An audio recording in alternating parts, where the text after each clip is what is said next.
It was December 9th, the year 2000. My husband, Esoteric Wanderer, my mother-in-law and I, were driving home from Niagara Falls, Ontario, Canada, immediately following a family member's wedding reception.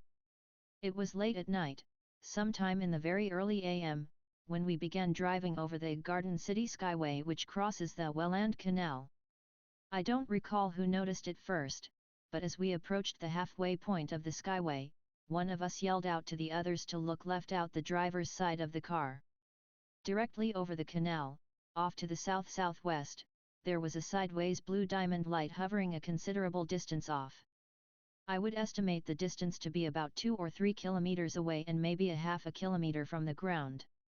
It could have been much closer than that, because it wasn't difficult at all for us to immediately identify the light as being one from a non-terrestrial source. There were no blinking navigation lights on the unidentified craft and it wasn't moving during the period we were observing it. The shape of it was unmistakable. It was a crisp sideways diamond with perfect angles. The entire diamond seemed to be illuminated from within.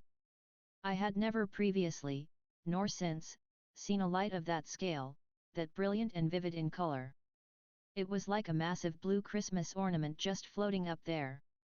There wasn't any traffic at that time, so we slowed down the car as much as we could in attempts to prolong our apparent sighting.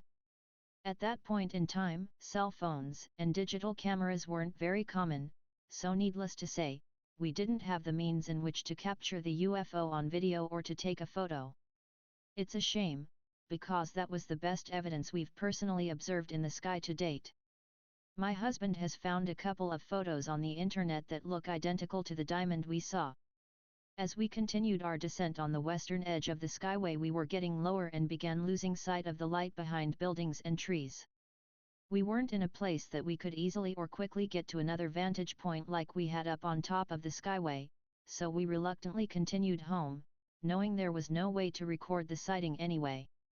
Just last year in 2015, my husband texted a local Edmonton radio station on July 2nd, which is also known as World UFO Day.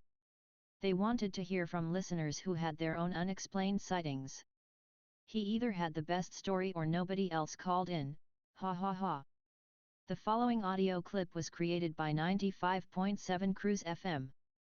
Sections 29, 29.1, or 29.2 of the Copyright Act of Canada create the fair dealing exception to copyright. 957cruisefm.ca. You can find your way to our Facebook page. I'm asking, have you ever seen a UFO?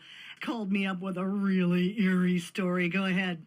My wife, Mom, and I were driving back from my brother's wedding in Niagara Falls, Ontario, and we were driving over the Skyway. Over to the west, above the Welland Canal, there was a bright, really vivid, sideways blue diamond.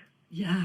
And if you were to, make your fingers with your eye as far as, the size is probably about a centimeter.